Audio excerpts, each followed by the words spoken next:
What's up, y'all? Welcome back to my channel. And I know it's been a while. It's been a long while since I've been on here, but I'm back, and I want to say thank y'all for rocking with me, still asking questions about moving to Houston and all that good stuff. And I answer when I can, when I see it, as time permits. But you know, today I want to talk about teaching and students as it relates to coronavirus. For those of y'all who know, I do teach school, and we got a message yesterday that we are out until April 10th, the 13th, or sometime in the middle, whatever the Sunday after Easter is. What? Bro, what are you talking about, man? The Monday after Easter.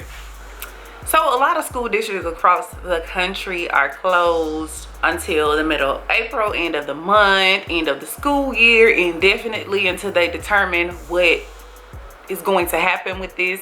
And really everybody is on a tentative means at this point, because you don't know really what's going to happen with it. But however, some school districts have actually not closed completely, but they're opting to do online learning for public school students. Now, while I am all for that, and I'm like, yes, let's have our students learn. Let's make sure that they don't have gaps in their learning while they're out this extended period of time. A lot of questions and concerns I have come up with that. While I do agree that students should still be learning, they should still be doing things academically to keep their minds fresh, because the mind is like a muscle. You got to exercise and keep it in shape. I understand all of that. But here comes my concern with doing that. For districts that are saying, let's go online, let's move to online teaching, that would be great if we did online teaching while we're at school, while all of the students had access to computers, laptops, Chromebooks, tablets, and other forms of unlimited Wi-Fi and other forms of technological access. Perfect. That's great.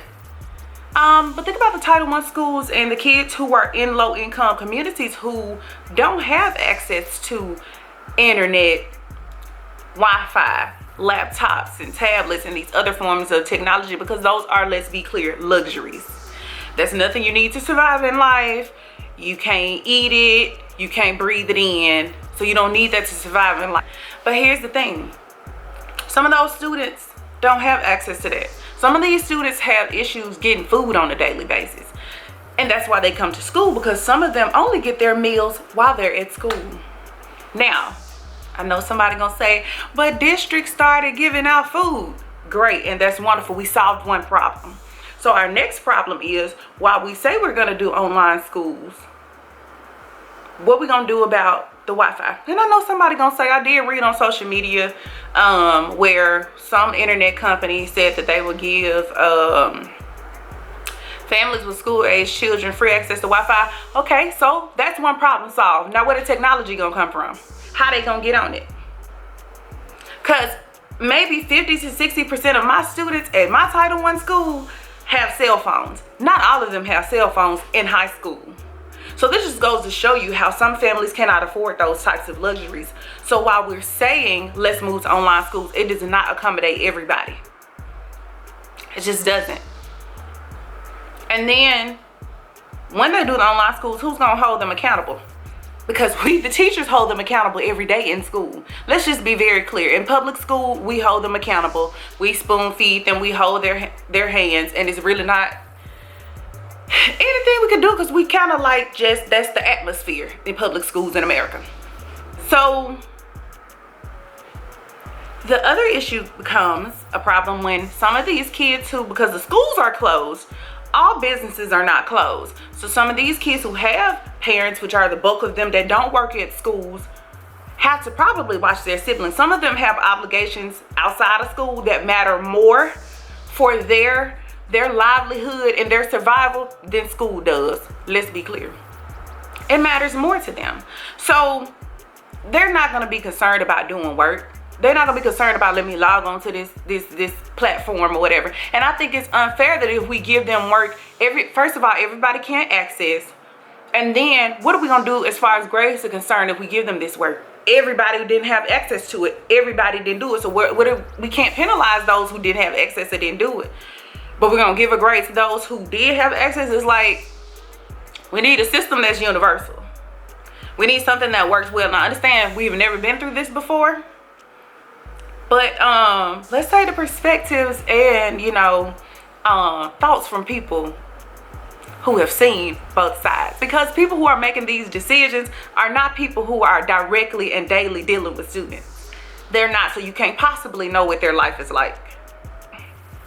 Had to get that off my chest. But anyway, I hope that all the kids are doing fine, that everyone's family is doing well. I am willing to tutor kids. So if you have a kid who needs assistance with reading, literacy on any grade level, doesn't matter, K through 12th grade, holla at your girl. DM me on Instagram, email me or whatever. I'm willing to help and assist where I can. So if you have a child who you want them to have assistance with work while they're out during this time, let me know. Reading is needed for every single subject. So I think if kids are still reading, I think they'll be fine. I'm willing to do it if you need work for them to do. I have plenty of resources. I can recommend resources. So let me know if I can be of assistance. So I'm gonna holler at y'all.